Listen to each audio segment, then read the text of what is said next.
Hello everyone, welcome to this session. Our chapter is human coordination, and we're still talking about the sense organs. So far in our previous video, we discussed about the human eye. We saw the internal structure of the human eye, and we discussed the various adaptations of the human eye to its functions. So today, let's move on to the other part, whereby we'll be talking about the human ear. Now, the ear is the organ for the hearing and the maintaining the balance and the posture of the human body. So these are the main functions of the ear. The human ear is there just as an organ for the hearing and maintaining the balance and the posture of the body. Now, the outer ear produces away from the head and is shaped like a cup to direct sound waves toward the lymphatic membrane. So here we've started discussing about the human ear, talking about the first part, that is the outer ear, that it produces or it prolongs itself away from the head, and it's shaped like a cup to direct its sound waves towards this lymphatic membrane, which this membrane is the one that transmits the vibrations to the inner ear through a series of small bones that is also placed in the middle ear called the malis, incus, and the stapes. So that's what happens in the human ear. Now, let's see that the inner ear, the cochlear is a spiral-shaped chamber covered internally by the nerve fibers that simply it reacts to the vibrations and it transmits the impulses to the brain via the auditory nerve. So that's what happens in the human ear. That is the inner ear. Now, the brain, what it does is that it combines the input of the our two ears, uh, the output which it combines, it determines the direction and the distances of the various sounds obtained. So that's what it does.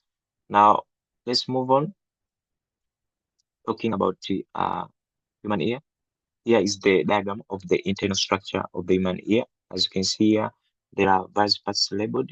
First, this outer ear, here, this outer ear, middle ear, and the inner ear. So, as for outer, we have pinna. For the middle, we have this carbon, and for the middle, for the inner ear, we have this semicircular canals, the eardrum, also this auditory canal, and the Eustachian tube that is found here. Then there's round window, the oval window, the auditory nerve, and the cochlea. So all these are the main parts of the human ear. Now let's move on to these internal parts of the human ear. The inner ear has the vestibular system formed by the three semicircular canals that are approximately at right angles to each other, and which are responsible for the sense of the balance and the spatial orientation. So that's the use of uh these three semicircular canals that are within the inner ear. They're responsible for the sense of the balance and the spatial orientation of the body. Now, the inner ear has the chambers filled with the viscous, uh, uh, viscous fluid and the small particles known as otolith and containing the calcium carbonate. Uh, the movement of these particles over the small air cells in the inner ear sends the signals simply to the brain that are ones that are interpreted as motion and the acceleration. Now let's see the various adaptations of the human ear with functions. So here we're going to see how the various parts of the internal structure of the human ear are adapted to their functions. So the ear is adapted to its functions by possessing the various features as follows. The first one is that the outer ear, that is known as the pinna, is the flap of the tissue. The flap of simply which it collects the sound waves and redirects them into the inner ear via the auditory canal. So this is the first adaptation of this outer ear, the pinna, that is in a form of a flap-like tissue, which is the ones that is responsible for the collecting of the sound waves, and also it directs them into the inner ear via the path that is the auditory, this auditory canal. The other adaptation that the lining of the auditory canal contains the wax selecting cells which produces the wax. The wax in the canal, it traps the dust particles and the other foreign bodies, and hence it protects the inner parts of the ear from mechanical damage or microbial infections. So this is the other adaptation of the auditory canal, whereby it contains the wax secreting cells These cells are the ones that secrete the wax. The wax is the one that is responsible to trap the dusty particles and the other foreign bodies, and hence it protects the inner delicate parts of the ear from mechanical damage and the other infections, specifically from these microbial infections. The other adaptation that the eardrum is thin and the membranous, a fact that it enables it to vibrate when the sound waves hit it below, before converting the waves into vibrations and passing them on the inner ossicles in the middle ear. So this is the adaptation of this part of the ear, that is the eardrum. That is, it is thin and the membranous, meaning that a fact that it enables it just simply to vibrate when the sound waves hit it before they are being converted to the waves into the various vibrations and passing them onto the ear ossicles in the middle ear.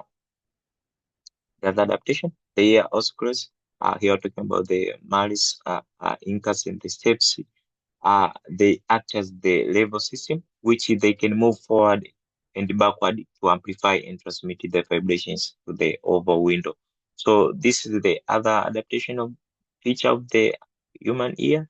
This part, the here talking about the ear ossicles with these three, whereby they act as the level system, whereby they enable moving forward and backward to amplify and transmit the vibrations to the oval window.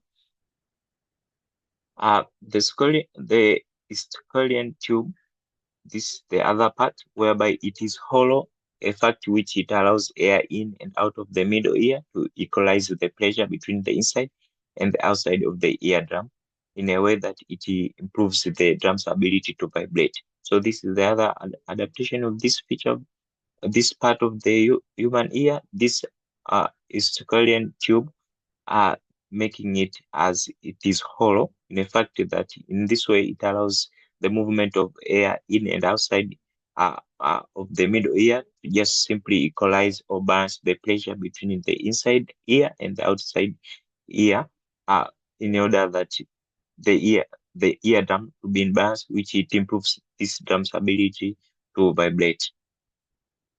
The other adaptation, the cochlea is forward to increase the surface area for sound reception. So this is the other adaptation of the pitch of the human ear. This cochlea is coiled in a way that it increases the surface area for the sound rate. This is sound reception or receiving of the sound. It also carries the auditory nerves, also which it transmits the sound impulses to the brain for the interpretation. So that's how the cochlea is uh, adapted, or how it is made just to function. The other adaptation, the presence of the fluid vestibular apparatus, that is, we're talking about the semicircular canals, the circulars, and the utriculars in the inner ear. It facilitates the balancing of the sound when the fluid is displaced. So this is the other adaptation feature for the uh, part of the human ear, whereby the presence of this fluid vestibular apparatus, we are talking about this the semicircular canals, the circulars, and the utriculars in the inner ear. They help or they facilitate the balancing of the sound when the fluid is displaced. So I hope that's all clear. Thank you for listening, guys. We've talked about the human ear. We've seen the diagram of the internal structure of the human ear, and we have briefly discussed all the parts that cover up the internal structure of the human ear, and then we've seen the various adaptations of the various parts of the human ear to their functions. Hope that's all clear, and thank you.